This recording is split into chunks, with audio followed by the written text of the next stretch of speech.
Happy quarantine, everyone. My name is Adam Kruger. This is Lit Ideas, and today we are going to be talking about The Amazing Adventures of Caviar and Clay by Michael Chabon. If I'm saying that all right, it won the Pulitzer Prize in 2001. I just finished reading it. If you're looking for something great and engrossing and long to read during the quarantine, and you probably should be, this book is a wonderful place to start, especially if you're at all interested in World War II, if you're interested in comic books, if you're interested in film, if you're interested in storytelling, if you're interested in cool and amazing characters. It has a little bit of something for everyone. There's lots of really great political stuff in there and social commentary, and it's all blended together in such like a seamless, wonderful, brilliant way that while it's dealing with a lot of big ideas and a lot of really smart, intelligent stuff, it never really beats you over the head with it. And that's one of the things that I like the most about it, is because despite the fact that it's dealing with World War II, it's dealing with anti-Semitism, it's dealing with homophobia, it's dealing with kind of authoritarian trends in politics that, are always on the rise and ebb. And unfortunately, we're in another one of those crappy eras. But it does everything so wonderfully. And I don't want to spoil anything too much, but in a lot of ways, it's kind of an allegory and somewhat of a metaphor for the golden age of comics. It spans that entire time and deals with some of the things that make it great, some of the things that make it kind of cheesy, and some of the things that have made it kind of age poorly. And it also gets into how kind of the politics of the times ended up corrupting everything with the comic book code and all of that stuff.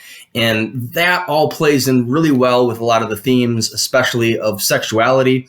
Because if you know anything about the comic book code, one thing that that Uncle Sam got really upset about during the time was characters like Batman and Robin. It's like, heaven forbid, these two males that have somewhat of a close bond, they're fighting crime and wearing, tights. And yeah, it's weird, but by saying it's all, gay and whatever, that just, it's making it weirder than it needs to be. And it's already plenty weird enough.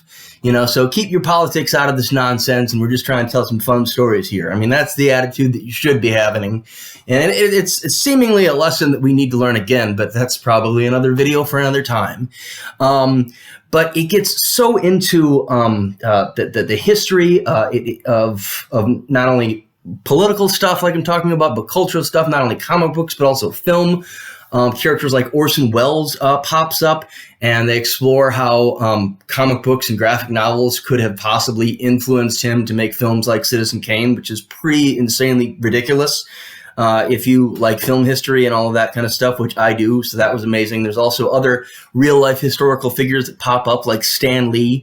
They also get into the history of people like Jack Kirby a little bit, and there's certainly elements that parallel those stories as well in terms of what's going on with these two main characters, Caviar and Clay. They're both Jewish. They're both in the comic book industry at this time. One of them, Joe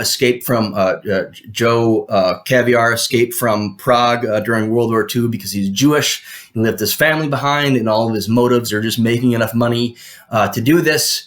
And comic books is one of the few areas where he can get into. And Michael Chabon and some other discussions gets into how interesting this is because, there's a lot of Jews in the comic book history during the Golden Age, including a lot of people don't know this, but Stan Lee as well.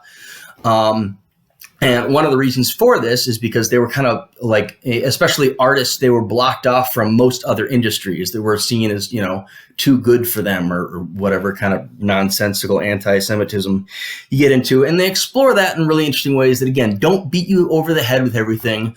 But they're very heartfelt. They're, hopefully enlightening. If you're not already enlightened, I don't know. But it's all really interesting.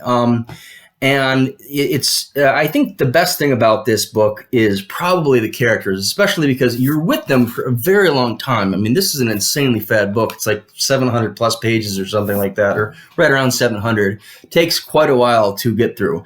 But the characters are so endearing and three-dimensional and contradictory that you're just with them until the very end.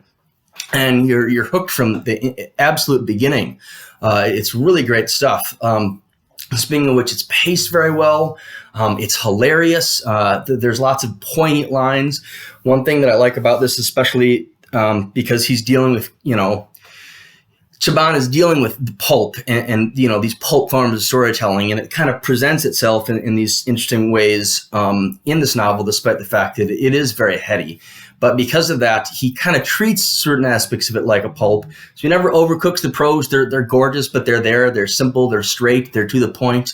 They help really bring you along and help engage you and help make you want to know what happens next, even if what happens now isn't that interesting.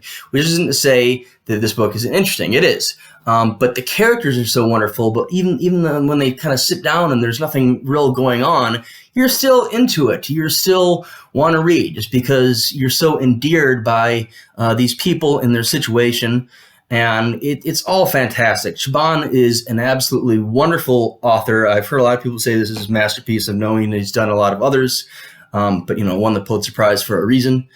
And yeah, there's so many wonderful topics that with it, if you're into, there's going to be something in it for you, including, like I said, on the few things that I didn't mark upon. Baseball, I'm a big baseball fan. And he kind of gets into that. He gets into sports. He gets into how they affected the culture. Everything else, like I said, the homosexuality, the anti-Semitism, the comic book angle, the film angle, the war angle, the romance angle, the political stuff. There's just something for everyone in this. And if you are bored and sitting around in quarantine with nothing to do, like all of the rest of us, I highly recommend pick up this. The Amazing Adventures of Caviar and Clay. Like I said, it won the Pulitzer Prize for a reason. And if you're interested in any of those topics that I mentioned, you'd probably love it. And quite frankly, even if you're not interested in those topics, you're probably still going to like it a lot because this book is just that good. All right. So check it out. Again, my name is Adam Kruger. This is Lit Ideas. Like, subscribe, hit all the bells and buttons and all that fun stuff. And we're probably going to be having more Pulitzer Prize winning material coming forth, including a few Nobels. Next one's going to be 100 Years of Solitude. And we'll be talking to you then. Until then, happy quarantine, happy reading, everyone. Stay safe.